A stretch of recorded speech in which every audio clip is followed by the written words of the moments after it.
name's Arthurus. Hi, I'm Duke. And we are a couple in the furry fandom. Therefore, we are the ultimate authority on all things furry dating. We really aren't, but you know, whatever for clout. Yeah, we're kind of just making this stuff up. But we're a couple, we've dated in the furry fandom, and we have some points that we can make about that. And I'm fairly certain, are we doing that this week? I think so. Let's teach them how to date. Let's just cut this video and see where the fuck it ends up. How about that? Yeah. So, one very important part of dating in the furry fandom is, of course, setting the right amount of boundaries, because we are a community of people pleasers, no matter how few people are actually pleased with us, and it's very easy to decide, I'm going to change everything about myself to fit someone else's wants, needs, and desires. And do you know what that is, kids? Correct.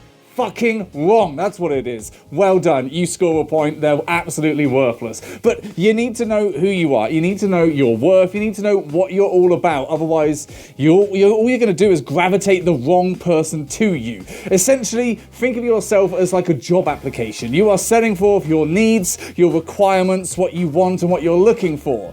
So if you put out the wrong needs, the wrong requirements, the wrong criteria, then the wrong people will come to you. You need to know yourself first, and that can be very difficult, because how does one know themselves? Well, fuck, I guess I'll have to make a video about that. But it is a difficult thing because it's a hard journey, and sometimes you really do have to sit down and think, oh shit, I'm not actually in a position right now to be looking for this thing. And that's difficult when you very much want that thing. But it's very important that you know your worth, that you know what you want, that you're not going to compromise. The second you need to start stuffing away parts of yourself and hiding it and compartmentalizing to fit someone else, you're in trouble, because if that person is someone you want to spend the rest of your life with, do you need to go the rest of your life hiding these parts of yourself? Answer is no. No, you don't. You find someone who it meshes with. If it works, it works. If it doesn't, and it won't. Pretty simple, really. So dating in the fandom, there are many different ways you can go about dating people, but the first thing that you need to do is go out and find them. If you just sit and do nothing, no one's going to come to you. Well, sometimes they do. But the best chances of finding someone are to go out there and make it known that you are looking for someone. You could go to a con, you could find someone online, you could join one of the many dating apps for people in the fandom. You could just find people and just see where it goes. You're not going to know unless you try it. Now, with the people you're going to meet in the fandom, you're going to have a lot of success. You're going to have a lot of people that you're going to meet that you're like, hey, this person's really cute. Maybe they like me. Or some people who will straight up turn you down because you don't like horses. I don't know. I'm not a scientist. But you have to accept that these are possible factors. You are not going to be made for everyone. And everyone isn't going to be for you. And that is okay. These are just part of the standards when it comes to not just dating in the fandom, but in life in general. Maybe you won't find Mr. Right away, but maybe you will. These are just the scales of which dating is all about.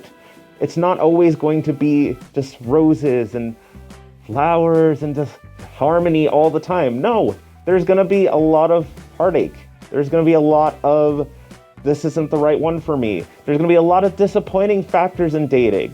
Maybe this guy's really cute, but he has that one distinct thing you don't like, and then you have to move on. It's just what it is.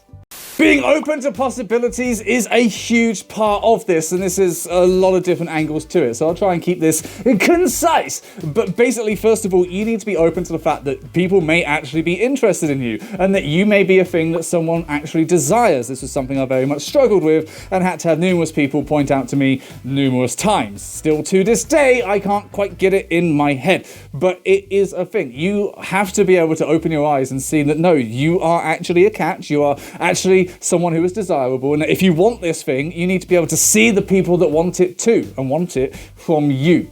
I'd love to tell you how to do that. It's very difficult. You have to do a lot of self-reflection and work on yourself to be able to be like, oh, fuck, I'm actually worth something.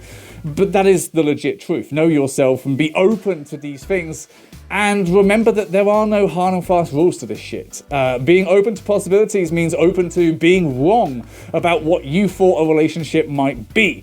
Certain things are not for everybody. Not everyone's going to get married. Not everybody's going to go out and do the traditional shit. Not everyone's going to have kids. But more importantly, when it comes to orientations, when it comes to my blatant sex-repulsed asexuality, it's thinking, no, I've built a narrative in my head because of society that because I'm ace, I am pretty much locked down from anyone who isn't always ace. And that just isn't true. I love being wrong about that. I love it so fucking much. I love being wrong because I'm usually fucking right about all the shit I think. And so many times lately I'm wrong. I'm like, yeah, cool, wonderful. And I'm wrong about this. I saw friends who were one ace and one non-ace and they made it work. And that's because they found a situation that works. They're usually unique situations. That's the fun of it. It's exactly what I found. We figured out a way to make it work. If you've not been paying attention about how we did that, there may be a series of feet pictures on the screen right now. But there are always ways that you can find a way to merge your life with their life, find mutual interests. Just because you thought, oh, I must be undesirable because of X, Y, and Z, someone else comes along and goes, oh, but I don't actually mind X, Y, and Z. In fact, I kind of like them. And that's the magic of it, okay? Be open to this shit. Be open to things being so much better than you ever dared hope for, and nothing like all the horrible shit you'd feared.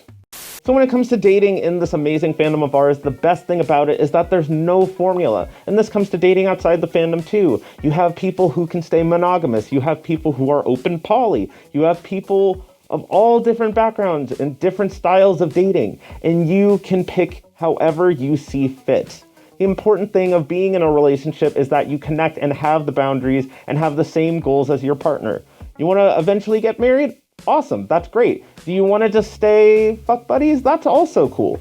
But you don't need to feel a pressure that you need to do A, B, C, D, E, F, G in this relationship. And if you don't hit G, then you failed miserably. Just do what's in the best interest for you and your partner. Thank you very much for watching. Hopefully you enjoyed this video. Hopefully we somewhat made sense. I think we had some good points. I think so. I think y'all could use the help. Yeah, and we could too, because, you know, this journey was unique to us, so what worked for us isn't going to work for everybody. So if you were looking at this as like a how-to, sorry about it, but not sorry. It worked out for us, and yeah, like, we fucking engaged now. What the fuck? It's fucking amazing, right? It's fucking, like, you look at that. Look, we broke the magic to show you the ring. Holy fuck! Zoom in on that.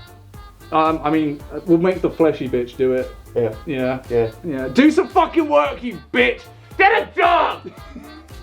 But thank you very much for watching. Hopefully this video did make sense and we had some good points. There are numerous ways you can help support me, which would just be absolutely wonderful. They've probably been flashing up somewhere on the screen. I'm not sure where. The frame is pretty full of us two cuties. And of course, go and follow Duke on all of his socials across various sites. He is obviously really good at a lot of things, but he is slamming it on TikTok. So check that shit out because, bitch, I'm on there too now. Anything you'd like to say to finish out the video, Duke?